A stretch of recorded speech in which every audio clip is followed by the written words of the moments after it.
Buenas tardes.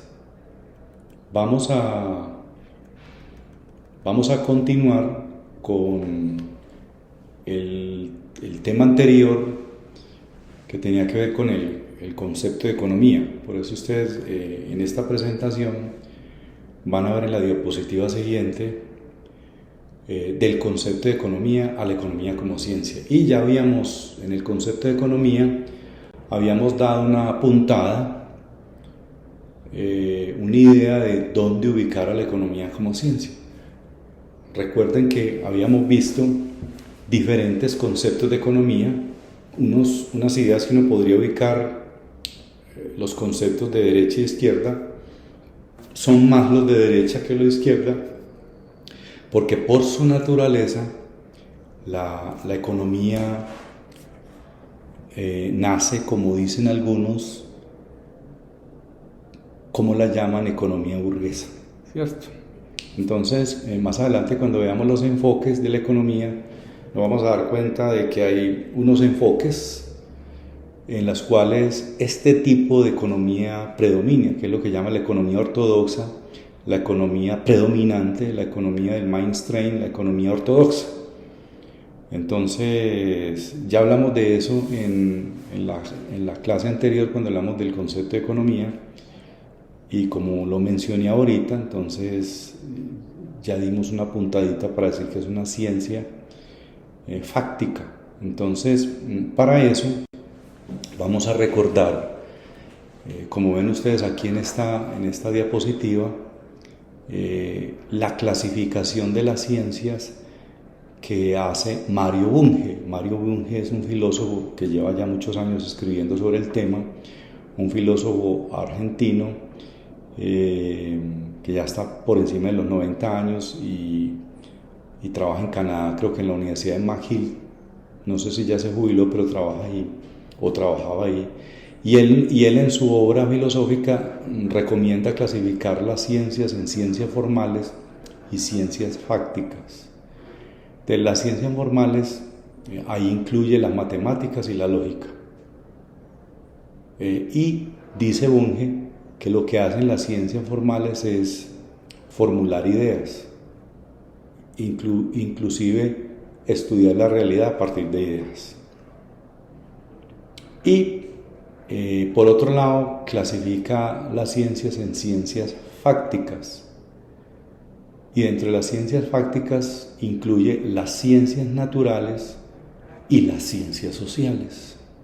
En las ciencias naturales pone como ejemplo la física, la química, la biología, la botánica, y en ciencias sociales aparece la economía, la geografía, la arqueología, la historia, podemos meter ahí comunicación social y periodismo, trabajo social, psicología, publicidad y otras. Lo que dice Bunge es que las ciencias fácticas, y lo fáctico tiene que ver con lo concreto, con lo material, en términos de hechos, estudia los hechos o fenómenos.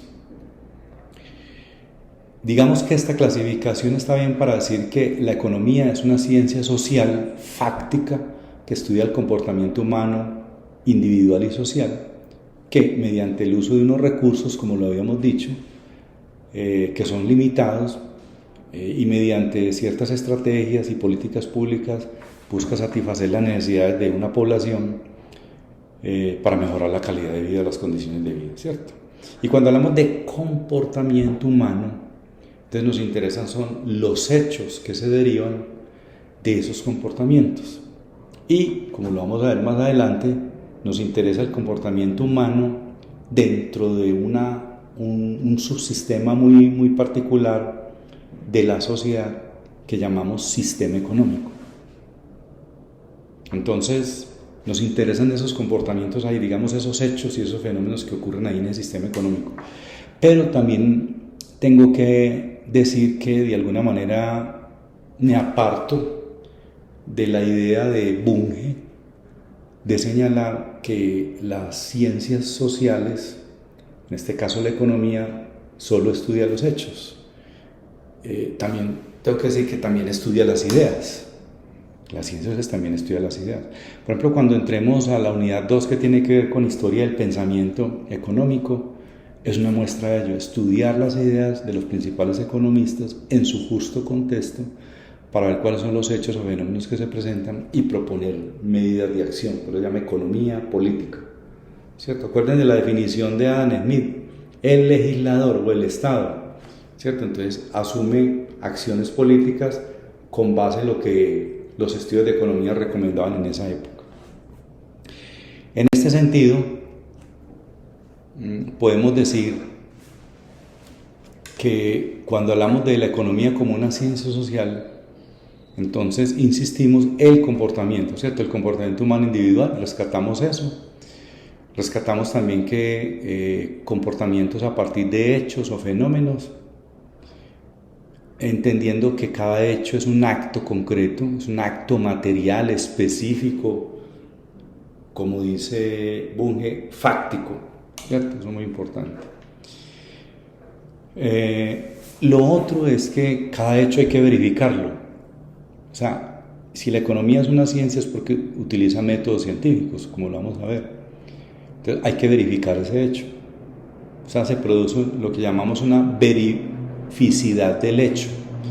Y hay un hecho muy importante dentro del sistema económico de una sociedad que es el intercambio. Y dentro del intercambio pues estamos hablando de los mercados. Y en el mercado estamos hablando de la compraventa. Dice por allá en La riqueza de las naciones Adam Smith que por ser el ser humano propenso a la permuta, se genera la compraventa y la especialización en el mercado. Eso es muy importante. Entonces la compraventa es muy importante. Entonces cuando hablamos de intercambio, mercado, ahí en ese intercambio dentro de un mercado se sanciona una relación. Que hay una compraventa, quiere decir que hay algo que vende algo y hay otro que está dispuesto a comprar algo. Compra-venta. Entonces se sanciona una relación, como dice acá, un encuentro del yo y del tú. Es decir, un encuentro del nos en la compra-venta. Entonces, en el intercambio opera o se materializa una intersubjetividad, es decir, un encuentro entre sujetos en la operación del intercambio, de la compra-venta. El yo, el tú, el nos, ¿cierto? Y estamos hablando de sujetos económicos que intercambian. Y mire que estamos hablando de que el intercambio sucede en un mercado. El mercado está dentro de un sistema económico. Y el sistema económico es un sistema importante de la sociedad. Entonces, para este curso, ¿cómo entendemos la sociedad? Entonces, aquí en el panel derecho decimos qué es una sociedad. ¿Cómo interpretamos y comprendemos el hecho económico en una sociedad? Entonces, desde aquí empecemos por el hecho económico antes de hablar como tal de sociedad. El hecho económico aparece con toda su existencialidad ontológica, ¿cierto?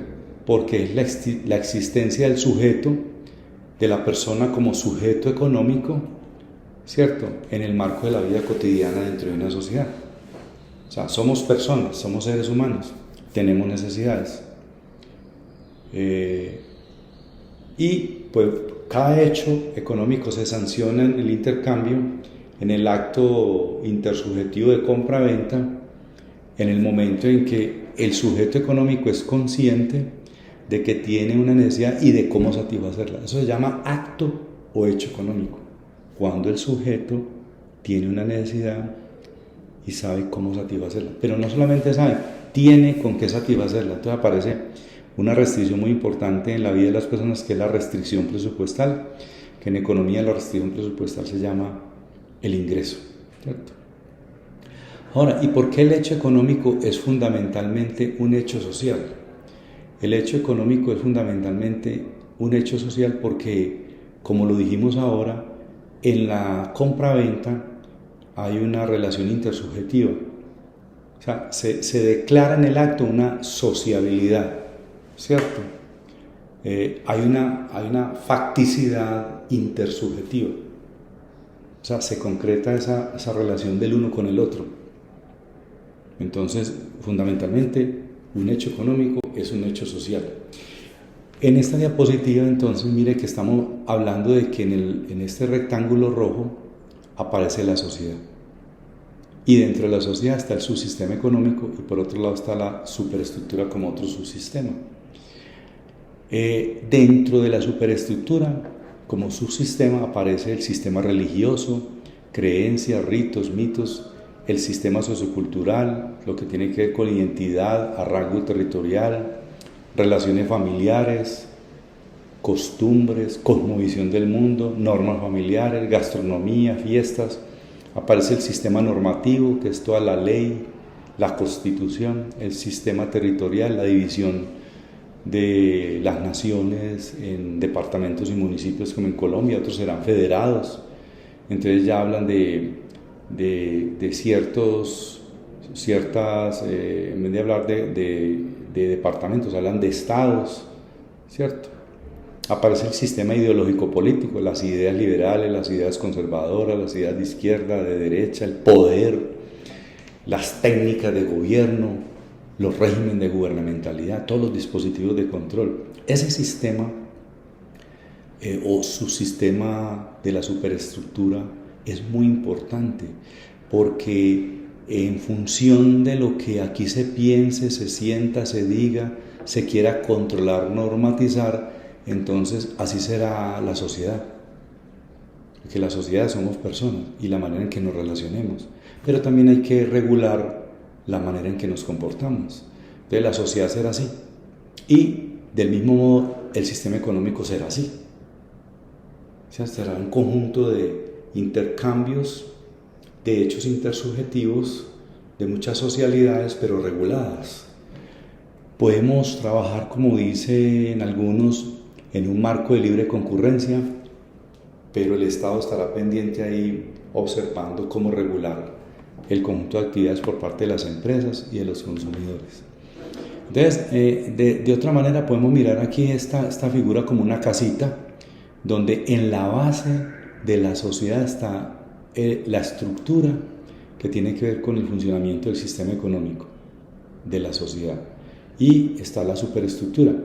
¿Qué es lo que quiero significar con esto? Que lo que rige para el funcionamiento de la sociedad, a mi modo de ver, es todo lo que ocurre en la superestructura, sobre todo el tema de las ideas, la religiosidad, la moral, las normas, todo el control político, el poder y demás, ¿cierto?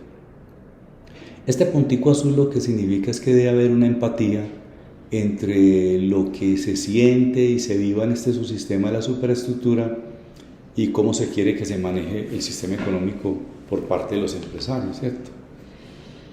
Hay muchas sociedades donde esa empatía es muy clara, por ejemplo en Estados Unidos, aquí, en otros países, pero por ejemplo en el caso de Venezuela, hay mucha gente que por aquí piensa distinto y por aquí hace distinto.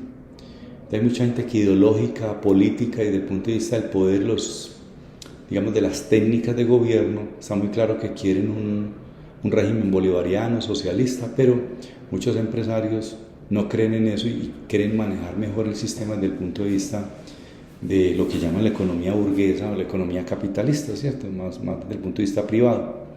Entonces eso es importante, que haya esa empatía, ¿cierto? Para que haya coherencia en el manejo del sistema económico por parte de las autoridades en la sociedad. ¿Y cómo vamos a entender la sociedad en este curso? Vamos a entender la sociedad como una formación socioeconómica y política determinada históricamente en una determinada fase del desarrollo.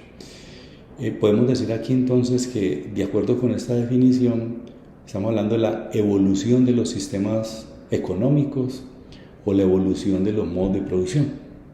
Entendiendo el modo de producción, la manera en que se producen, se comercializan y se consumen los bienes y servicios. Modo de producción, por referirnos a eso. Mire que aquí, cuando hablamos del sistema económico, el modo en que se produce, distribuye y consume bienes y servicios en una sociedad determinada, ¿cierto? Ese es el sistema económico. Entonces, dentro del sistema económico hay unos modos de producir, hay unas maneras de producir, por eso hablamos de modos de producción. Y lo otro es que cuando hablamos de las sociedades evolucionan, las sociedades se forman porque hay hechos de carácter político, social, cultural, económico que hacen que las sociedades en un momento determinado se vayan formando, se vayan configurando hasta llegar a lo que hoy tenemos en muchos países. Entonces, cuando hablamos de sistema económico,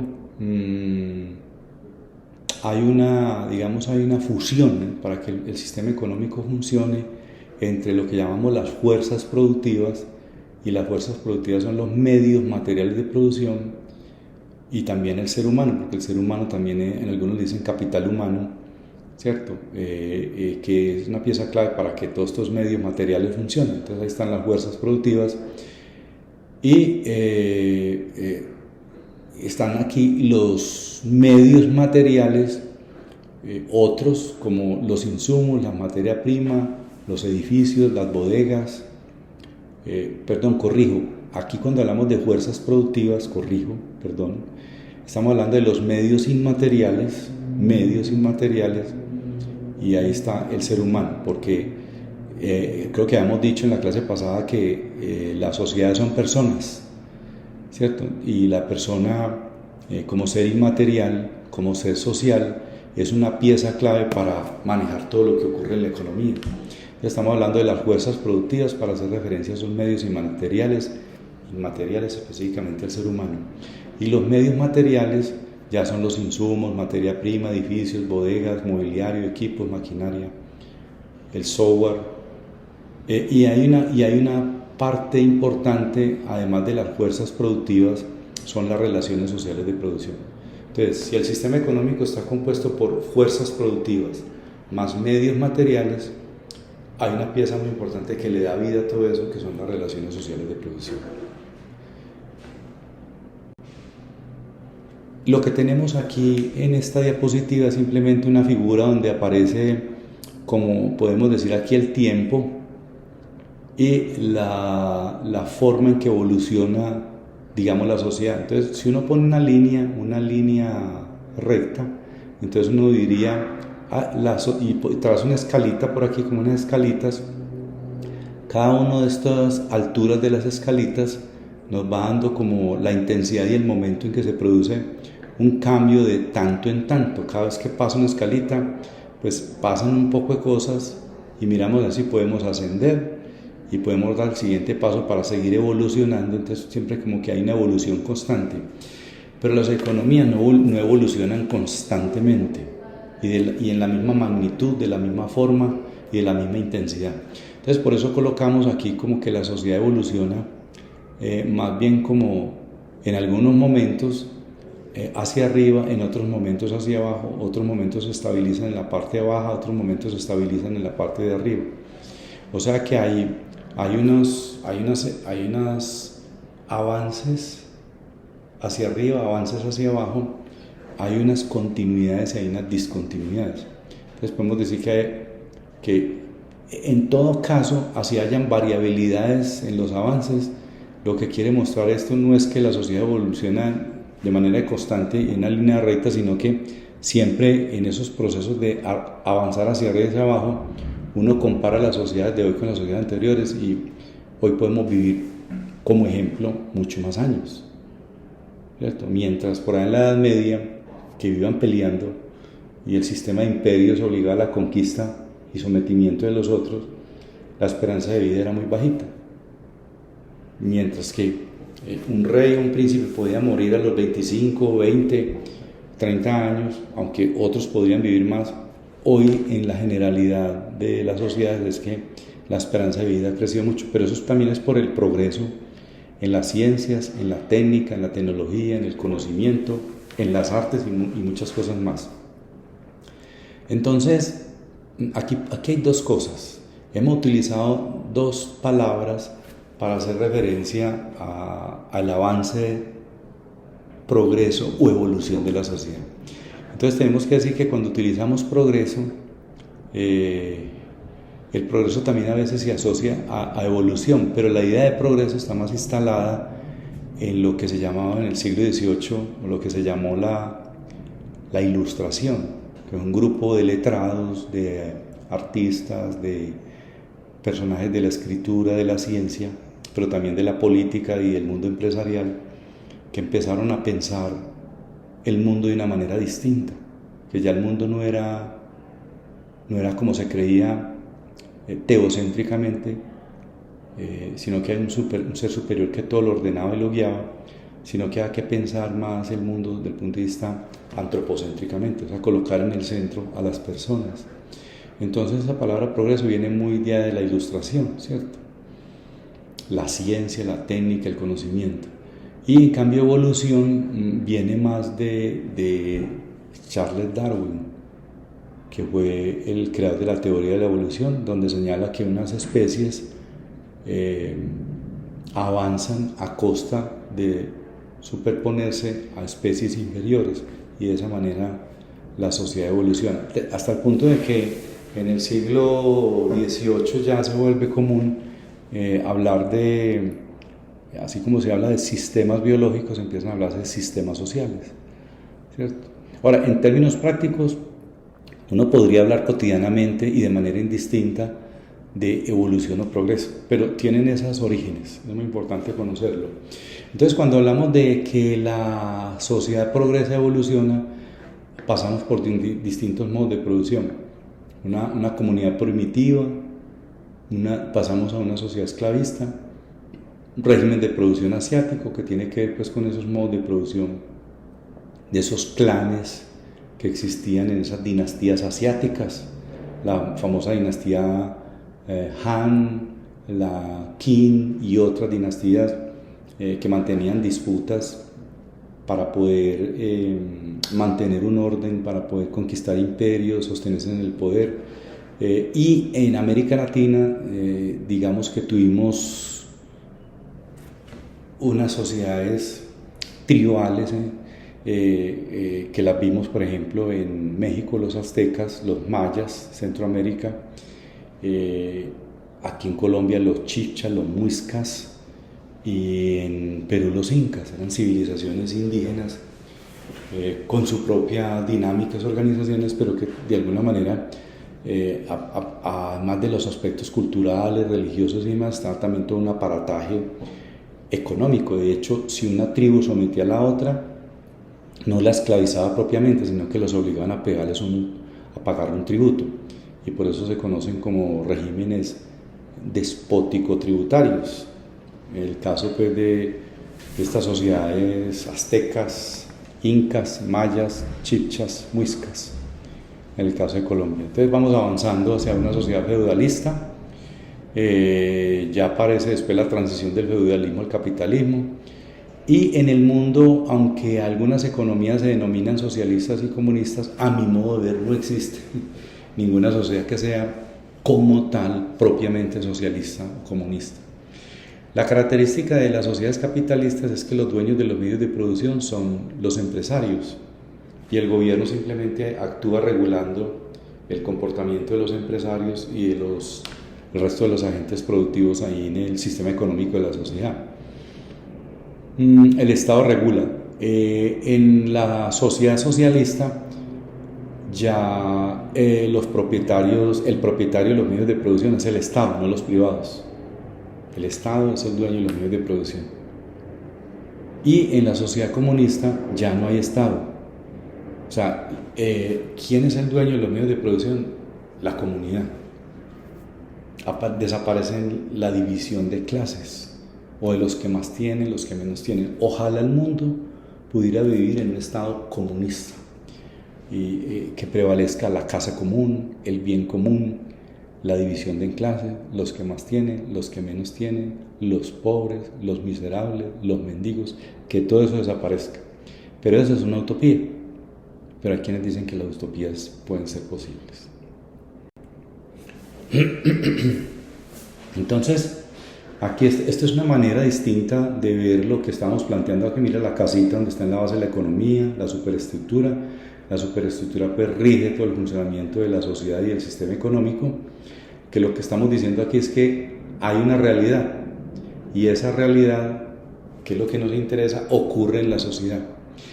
Y la realidad que nos ocupa aquí, aunque hay muchas realidades, nos ocupa una realidad particular, la que ocurre en el sistema económico, ¿cierto?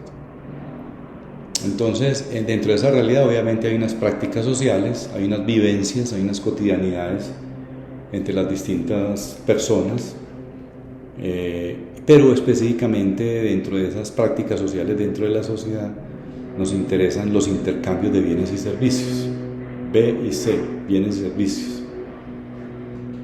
Y esta realidad, que es la que nos interesa dentro de esos intercambios y en los distintos mercados, entonces ahí aparece la economía como disciplina científica, como disciplina, como ciencia social fáctica, que estudia los hechos y fenómenos dentro de esta realidad, es decir, la que ocurre dentro del sistema económico de toda esta sociedad, ¿cierto? Eso es muy importante. Entonces aquí hay una pregunta: ¿qué representa el sistema económico? Entonces aquí lo respondemos: representa el conjunto de interacciones entre los sujetos económicos como sujetos sociales, como son las familias, las empresas y el gobierno. Estas tres, familias, empresas y gobierno, se llaman agentes de la economía. ¿Cuáles son los agentes de la economía? Familias, hogares, los empresarios y el gobierno, ¿cierto? Y el gobierno actuando en nombre del Estado. Entonces nos interesa mucho dentro del sistema económico lo que ocurre en los mercados, es decir, cómo se dan esas interacciones, y esas interacciones son las que nosotros llamamos los intercambios de bienes y servicios. ¿Cómo ocurre esa realidad de intercambios de bienes y servicios dentro del sistema económico, ¿cierto? Y una manera de representar esos intercambios tiene que ver con lo que nosotros llamamos el flujo circular de la economía. Y aquí dentro del flujo circular de la economía es donde es una manera de representar cómo funciona la economía de una sociedad. Todo ocurre allí, todo se desencadena, todo. Las prácticas sociales, los discursos, las epistemis, que significan pues, las maneras de verdad, la verdad del funcionamiento del sistema económico, cómo ocurre, cómo funciona. Mucho más adelante vamos a ver un video de cómo es ese, vamos a ver un pantallazo que voy a explicar de cómo opera ese flujo circular de la economía.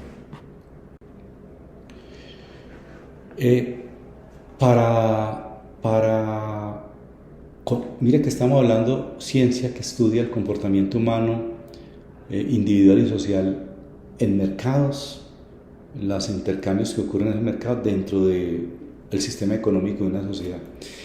Entonces la pregunta aquí es: ¿cómo leemos la realidad desde la economía? Esa realidad que ocurre ahí en esos mercados, en esos intercambios.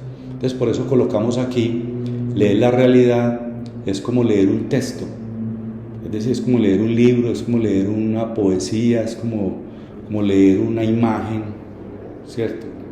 O como leer un mapa. ¿Qué hay ahí? ¿Qué veo? ¿Qué ocurre ahí? Entonces aparece la realidad de la economía de una sociedad particular. Entonces uno lo que empieza a hacer, bueno, ¿cómo la describo? ¿Cómo la interpreto? ¿Cómo la comprendo? ¿Cómo la explico? Esa realidad. Entonces, por eso decimos que para leer esa realidad tiene que haber un sujeto. El sujeto que investiga, el sujeto que indaga por lo que ocurre en la realidad, el sujeto que conoce, el que interpreta. Y entre el sujeto que conoce y quiere conocer la realidad, hay una cosa que se llama el proceso de conocer. Entre el sujeto que conoce y la realidad hay toda una cosa que se llama el proceso de conocer. Y en ese proceso de conocer entonces tenemos el objeto de estudio por el que se preocupa el sujeto, que es el tema que quiere conocer. Lo otro es el método que utiliza para conocer, el método que le permite conocer esa realidad.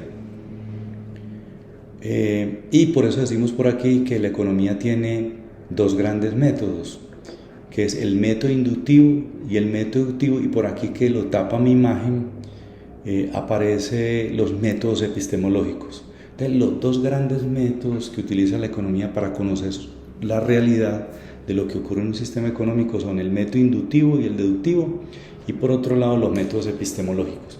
Y cuando hablamos de métodos o maneras de conocer, científicamente hablando, entonces aparece la figura del autor. ¿Quién lo dice? ¿Quién habla de esos conceptos, de esas categorías, de esas leyes? ¿Quién funda esa teoría? Y además del método está la metodología, que la metodología son todos los instrumentos de análisis que se utilizan para poder conocer. y finalmente lo que vamos a obtener aquí es el resultado, ¿cierto? Y ya el resultado es lo que permite la verificidad de los hechos y construir todo un cuerpo doctrinal que en este caso son teorías que explican a partir de conceptos, principios, leyes y categorías el funcionamiento de esta realidad en el sistema económico. Entonces hablamos pues que la realidad que hay en concreto son prácticas sociales. Cuando hablamos de prácticas sociales son las cosas que realmente no ocurren, son la manera en que se manifiesta en la sociedad la realidad misma. Prácticas sociales, esas prácticas sociales son interacciones, hay una verificidad de los hechos, del intercambio, de lo que ocurre en el mercado, es decir, de lo que ocurre en el sistema económico de una sociedad. Y esos intercambios de bienes y servicios, allí en esos intercambios se concretan entonces esas relaciones entre los sujetos, entre los sujetos económicos, esa sociabilidad. Entonces, una manera de representar todo esto es el flujo circular de la economía. Y como dijimos más adelante, más que ver el video, aunque lo puedo colocar también, vamos a ver un pantallazo donde podemos explicar ese flujo. Ahí entonces en ese flujo circular aparecen los mercados y aparecen los agentes que, como dijimos, entonces son los hogares, los empresarios y el Estado. Un ejemplo aquí hablando de la economía como ciencia, donde aparece el autor que establece un cuerpo doctrinal. Entonces están los métodos de la economía, y con estos métodos, con estas maneras de conocer, el autor propone su cuerpo doctrinal. Entonces, ¿qué es lo que vemos aquí? Aquí lo que vemos es un ejemplo donde aparece el autor en un libro que se llama Filosofía Continental, una guía ilustrada. Y la filosofía continental es una rama particular de la filosofía que permite conocer la realidad, pero a partir de la crítica. En todo este, grupo de autores o filósofos que hay en la filosofía continental, aparecen lo que llaman los sospechosos, los teóricos, los filósofos sospechosos. Entonces ahí aparecen muchos, como vamos a ver ahorita. Ustedes pueden leer cada uno de estos detalles que hay, que es la filosofía continental. Aquí aparece, por ejemplo, uno de esos representantes de esa escuela, que es Alain Badiou, ¿cierto? Entonces aquí habla algo de la filosofía, ¿cierto? Aquí está más o menos, la manera en que se puede territorializar un objeto de estudio, ¿cierto? A partir del análisis filosófico. Por aquí aparece otro autor, Friedrich Nietzsche, todo el mundo lo dice como Nietzsche, y hay una cosa muy importante, la agrego yo aquí en rojo, y es que para Nietzsche no hay hechos, para Nietzsche no hay hechos, solo interpretación. O sea que el mundo está hecho solo de interpretación y no de hechos. Interesante como para la reflexión.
Miren acá en esta portada, este es un libro que se llama Los 2 economistas más importantes de la historia, de Adam Smith, Joseph Stiglitz. Joseph Stiglitz estuvo en el Banco Mundial un tiempo, después desertó del Banco Mundial y empezó a escribir muchos temas sobre pobreza y desigualdad. Pero miren aquí las caritas que aparecen, que son ya no autores de la filosofía, sino autores de la economía. Mire, de frente, Marx, el primero.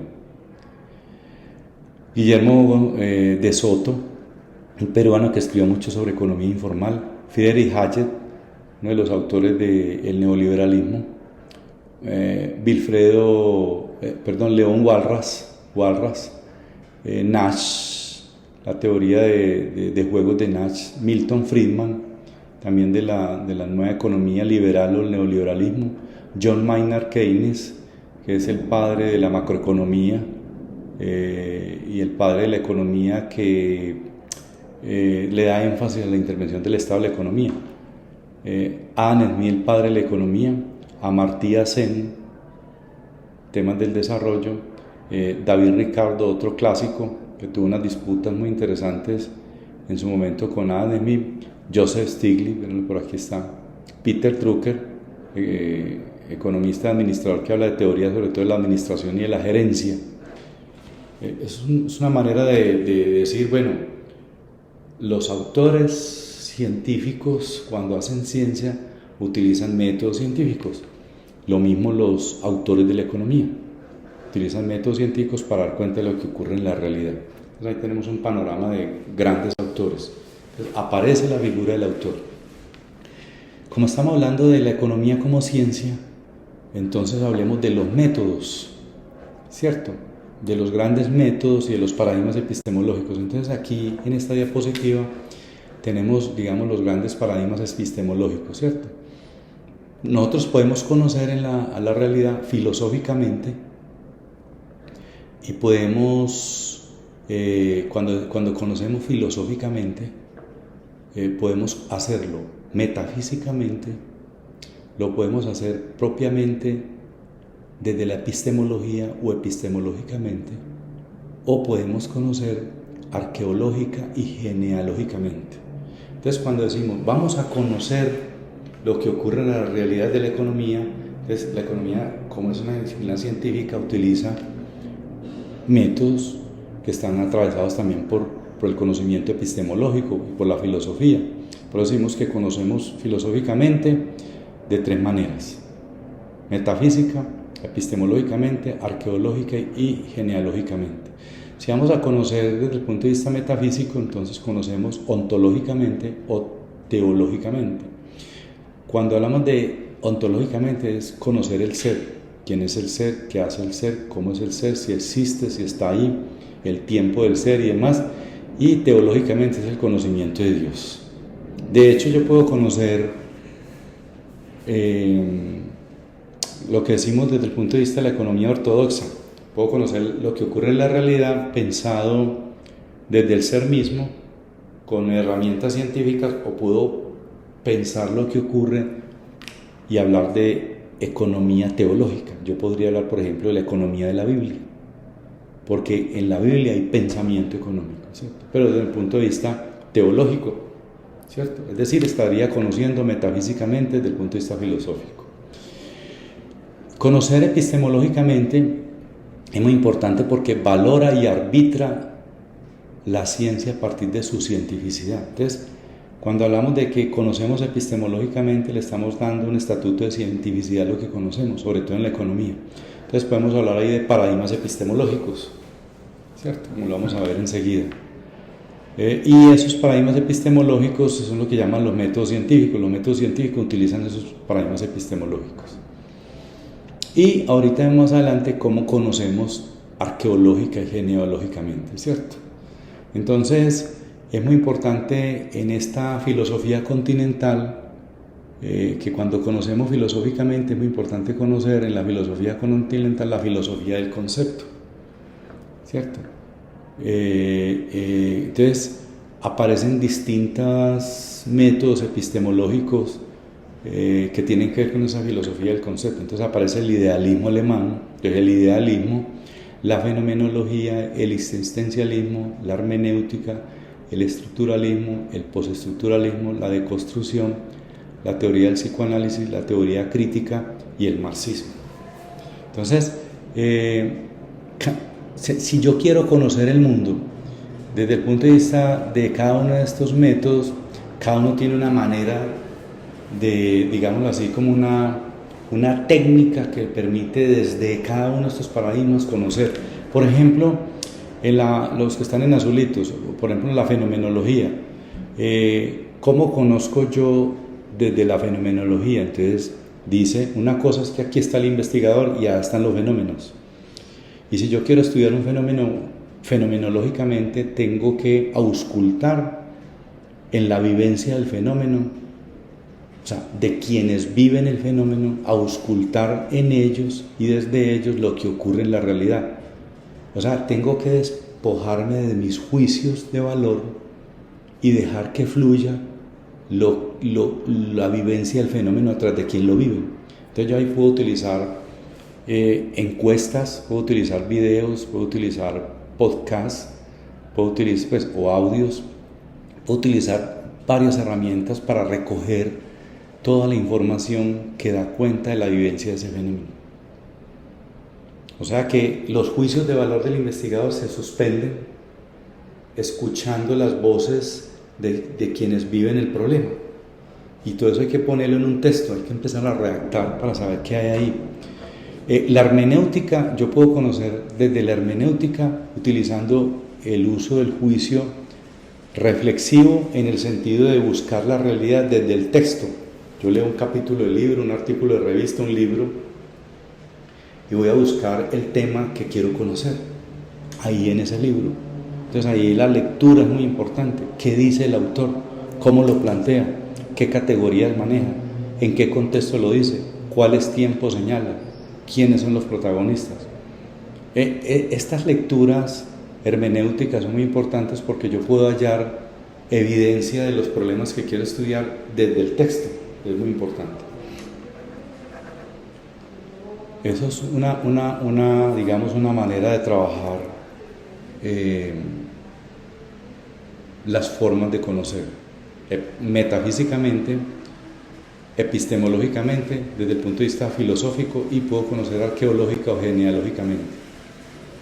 Bueno, esto es un poco más de lo que habíamos señalado ahorita, ya lo conocen. Bueno, aquí, cuando hablamos de conocer en economía, es porque en economía yo puedo conocer desde el método inductivo o desde el método deductivo. Conocer inductivamente es observar la realidad, describirla, qué es lo que ocurre ahí, y establecer finalmente unas hipótesis de trabajo, establecer unos principios, establecer unas leyes de funcionamiento de esa realidad. ¿Qué significa? Que yo desde el método inductivo establezco finalmente teorías de cómo se comporta la realidad. O sea, ser inductivistas es producir teoría. Y por eso es que muchos hablamos de los clásicos, volver a los clásicos de quienes estudiaron la realidad y produjeron teorías. Y el método deductivo también utiliza la observación de la realidad, la descripción, el análisis, pero se estudia la realidad a partir de teorías ya fundadas. O sea, hay una teoría ya fundada, una teoría ya establecida, una teoría ya elaborada, un cuerpo doctrinal ya diseñado. Yo cojo esa teoría y desde esa teoría estudio la realidad. Ser deductivista es utilizar una teoría ya formulada por un autor y leer la realidad. Por eso es que a los estudiantes y a los que estudian un posgrado o un pregrado les exigen revisar el estado del arte. Y revisar el estado del arte es mirar qué autores están trabajando el mismo tema que yo estoy trabajando. Y empezar a mirar qué conceptos, qué categorías, qué metodologías, qué formas de investigar me sirven para realizar mi investigación, mi estudio, y si me pueden servir para lo que yo estoy estudiando. El estado del arte y el marco conceptual. En general, en el mundo actual, la mayoría de los investigadores somos deductivistas, ¿cierto? Cuando hablamos del método, el método de investigación, estamos hablando de la manera, la forma, cómo hago yo el trabajo de investigación, cómo puedo utilizar los métodos científicos para leer la realidad, particularmente la realidad económica y social que ocurre en la sociedad. Entonces, el método tiene una implicación mucho más profunda en términos de sus acepciones desde el campo de la filosofía y la historia. Primero, es importante la interpretación y la comprensión de la realidad. La gente dice que el propósito de la interpretación es comprender. O sea, si yo interpreto bien, puedo comprender, ¿cierto? Los métodos utilizados para el estudio de la realidad concreta, entonces, cuando hablamos de eso, estamos hablando de los paradigmas epistemológicos, es decir, el positivismo, la fenomenología, la hermenéutica, el marxismo, el empirismo, que el del empirismo se lo conozco a partir de la experiencia, ¿cierto? Y el reto estaría en operacionalizar algún método para poder interpretar la realidad. Entonces, cuando yo hablo de metodología, es la operacionalización del método. Y cuando hablamos de la operacionalización del método es cuáles son los instrumentos, las técnicas que me permiten, dado un método, recoger la información para dar cuenta de la realidad. Ahora, lo otro es que yo puedo utilizar métodos epistemológicos o puedo conocer desde la arqueología y la genealogía. En economía hay dos grandes áreas, digámoslo así, como filtro para conocer la realidad. Entonces, un primer filtro son los métodos epistemológicos, ¿cierto? Conocer científicamente, o sea, conocimiento científico, pero lo otro, conocer a través de la arqueología y la genealogía. Pero también, esos son filtros para conocer la realidad del sujeto, para conocer la realidad económica. Pero para conocer la realidad económica, usted tiene que ubicarse si va a estudiar la realidad desde la economía normativa o desde la economía positiva. Entonces, la economía normativa nos dice que uno estudia la realidad a partir de lo que debería ser, lo que debería ocurrir en la realidad. O sea, si uno dice debería ocurrir es porque algo no está ocurriendo. Entonces, por eso se dice que lo normativo tiene que ver con las normas, con las leyes que hay en la Constitución, por ejemplo, que dice una ley de subsidios, una ley de apoyo a la vivienda, una norma sobre los derechos a educación digna, vivienda digna, salud digna, ¿cierto?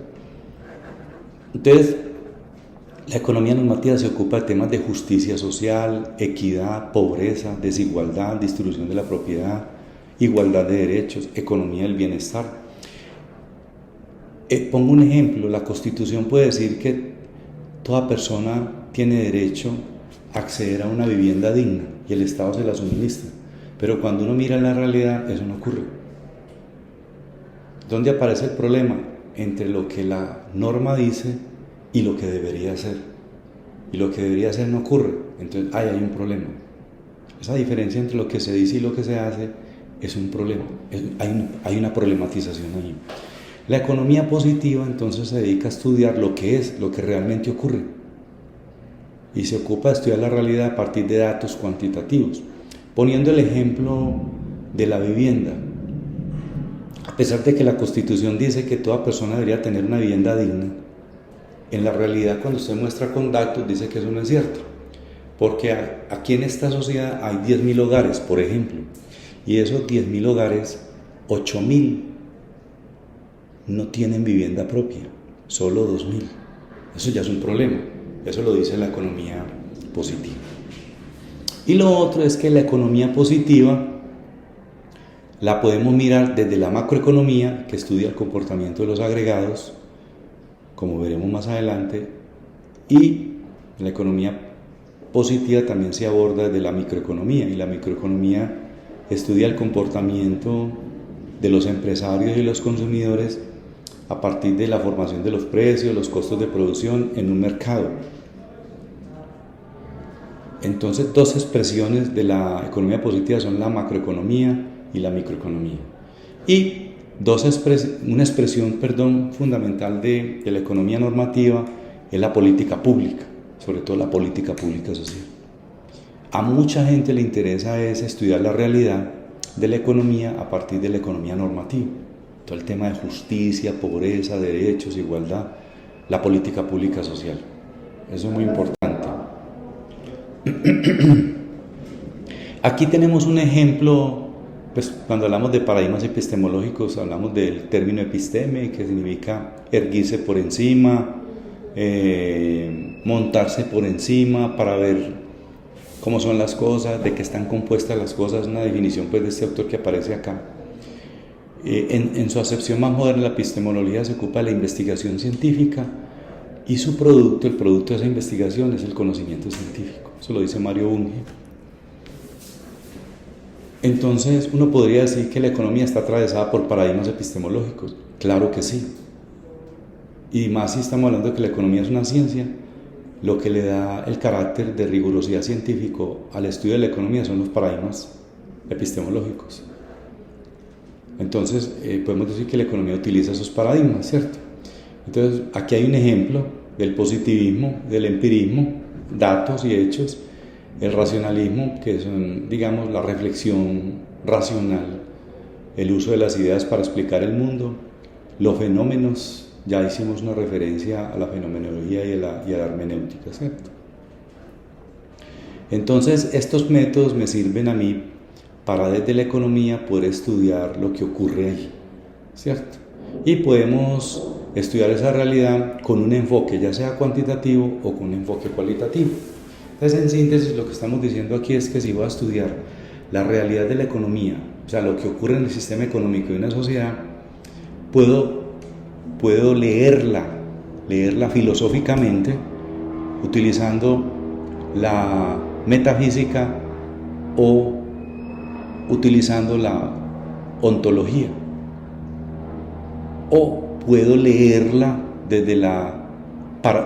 usando los paradigmas epistemológicos que acabamos de señalarlos, pero yo también puedo leer esa realidad desde la arqueología o genealogía, ¿cierto? Eso es muy importante. Y además, ya dijimos, puedo leer la realidad normativamente o positivamente. Y dijimos que mucha gente prefiere hacerlo normativamente porque tiene que ver más con los asuntos cualitativos: justicia, derechos, pobreza, dignidad, derechos. Y en cambio lo cuantitativo exige la métrica, la medición, y ya hay mucha gente no le gusta. Pero todo está dado en este mundo por datos. Somos datos y hechos. Bueno, cuando hablamos aquí entonces de los enfoques, lo que estoy poniendo aquí es un ejemplo.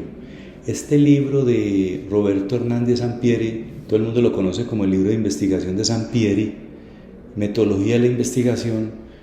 Este señor nos sugiere aquí cosas muy interesantes. Yo simplemente las dejo para que ustedes las miren. Hay una manera de que quede claro que cuando Sampieri habla de los enfoques, no está hablando de los métodos. Cuando habla del enfoque cuantitativo y cuando habla del enfoque cualitativo o de un enfoque mixto, como dice acá, ¿cierto? Se refiere a una manera en que yo puedo abordar el estudio de la realidad. Porque en economía, claro, yo puedo abordar la realidad cuanti o cualitativamente, pero otra cosa es el método. Es decir, si yo quiero ser inductivista o si quiero ser deductivista. Y otro filtro es si quiero conocer el mundo normativo o positivamente. Y lo otro, tengo que utilizar unos paradigmas epistemológicos. Entonces este señor aquí, lo que pongo yo pues de ejemplo es cómo utiliza esos enfoques para dar cuenta de una investigación, los momentos, las fases, como dice aquí, la idea del proyecto y demás. Ustedes pueden leer esto aquí de manera juiciosa, cada uno de esos componentes, y él establece aquí una ruta en la cual uno puede desarrollar una investigación utilizando uno de esos dos enfoques. Y aquí lo que hace el autor es un resumen comparativo entre lo que es esa ruta de la investigación cuantitativa y la ruta de la investigación cualitativa. Esto lo dejo para que ustedes lo miren acá. Lo otro que les decía yo de conocer, para ir cerrando esta sesión, ya vimos cómo conocer metafísicamente, que era la parte ontológica o teológica, y conocer epistemológicamente utilizando los paradigmas epistemológicos. Yo quiero aquí hacer referencia es cómo conocer arqueológica o genealógicamente. Y obviamente aquí voy a hablar de Michel Foucault, ¿cierto?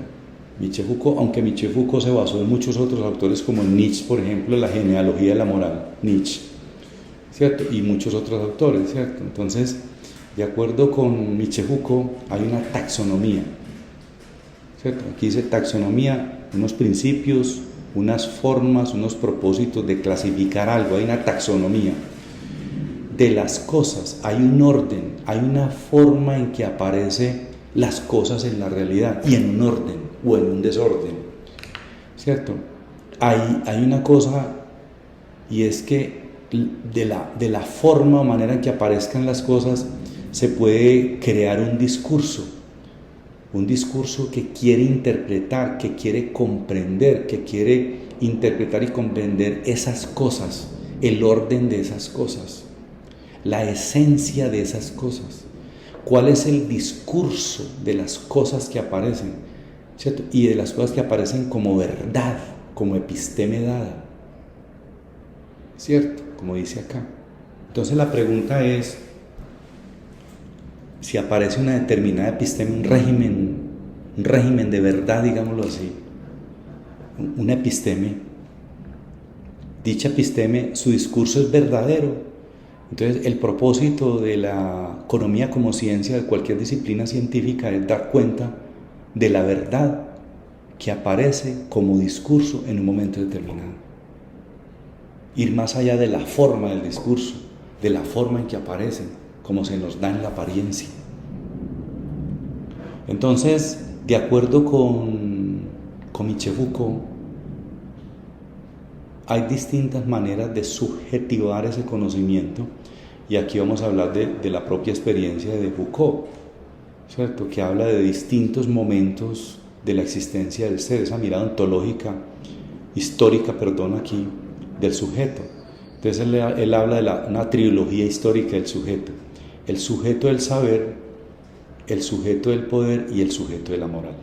En el sujeto del poder entonces aparece la obra de la arqueología del saber, que va en ese periodo entre 1961 y 1968. En el sujeto del poder entonces aparece en el trabajo genealogía del poder que él desarrolla, es decir, él no desarrolla en cada tipo de sujeto un solo trabajo, muchos trabajos, pero que se engloban, digamos, en arqueología, en genealogía, del 68 al 80, y ya la reflexión por la ética entre el 80 y el 84, año en que él desafortunadamente muere de SIDA. Entonces, ¿cómo así que conocer arqueológicamente? En la arqueología del saber se analizan los saberes que en una determinada época dan origen a discursos, los cuales en cada etapa histórica resultan ser verdaderos, como verdades, saberes, a priori, que se emergen como saberes, como unas epistemes, aparecen como unas verdades universales, ya como unas categorías y conceptos ya establecidas, se imponen como verdad. Entonces, ¿dónde está la base de todo? En las prácticas sociales. En las prácticas sociales, y a partir de ahí, de esas prácticas, aparecen unas prácticas discursivas, que son unos discursos interpretando esa realidad. Entonces se forman unas ideas, entonces ahí aparece la forma discursiva, y ese discurso se convierte en una verdad, es decir, una episteme, y aparecen entonces unas técnicas de gobierno a partir de esas verdades. Pongo el ejemplo del neoliberalismo. El neoliberalismo es un régimen de verdad. El neoliberalismo es un régimen de verdad.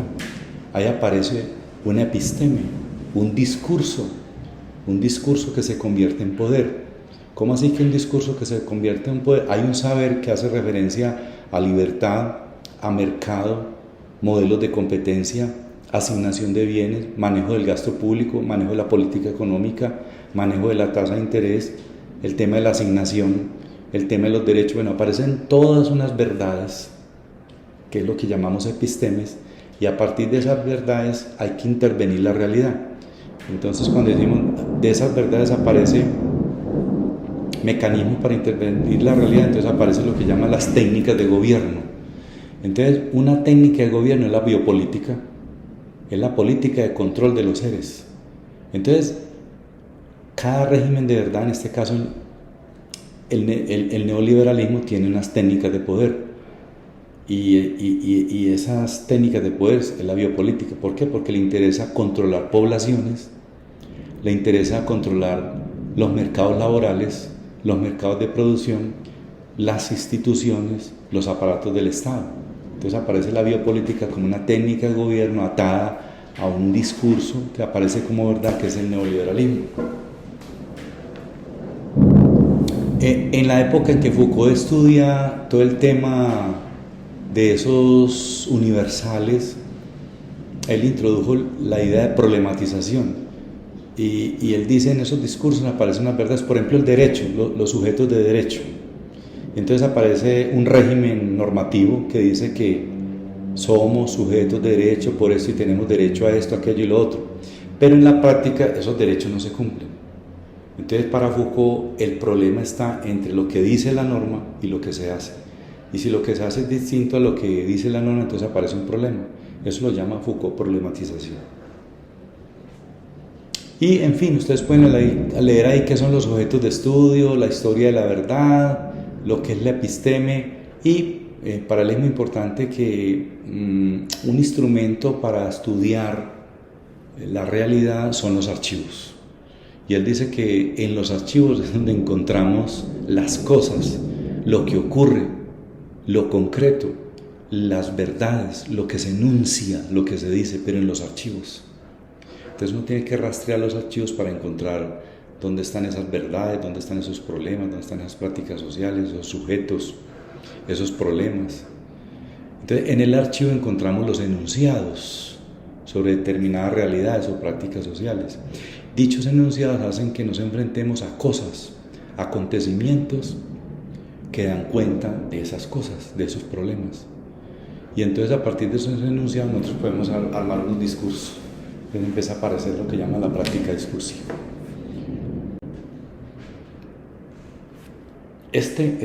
Hablando de los paradigmas epistemológicos y la forma de conocer arqueológicamente, entonces aquí lo que decíamos, está el archivo. Entonces el archivo es la realidad documentada del pasado, la historia documentada, y ahí en el archivo aparecen entonces unas narrativas, unos discursos, un saber, cómo se configuran esos saberes. Se estudia esa realidad desde el archivo, ¿no? Hay una realidad concreta que es lo que llama práctica social o experiencia vivida. Es decir, hay una positividad en una época específica, es decir, una evidencia empírica de la existencia misma, de la cotidianidad, que producen cosas, que ocurren ahí, qué ocurre ahí, qué es lo que acontece.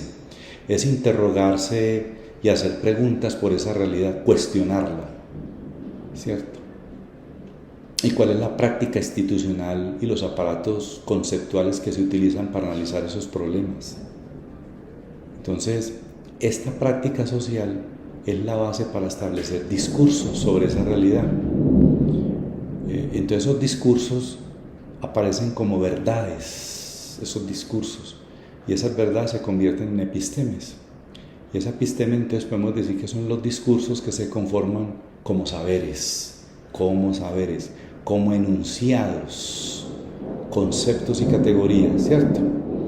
Entonces, pero lo que dice Foucault es que esos saberes, esos discursos, tienen un orden, una disposición, unas cosas puestas, hay una clasificación, hay que reflexionar cómo están clasificadas, cuáles son los códigos ordenadores. Entonces dice, lo que aparece en la realidad es lo aparente, no es lo que es.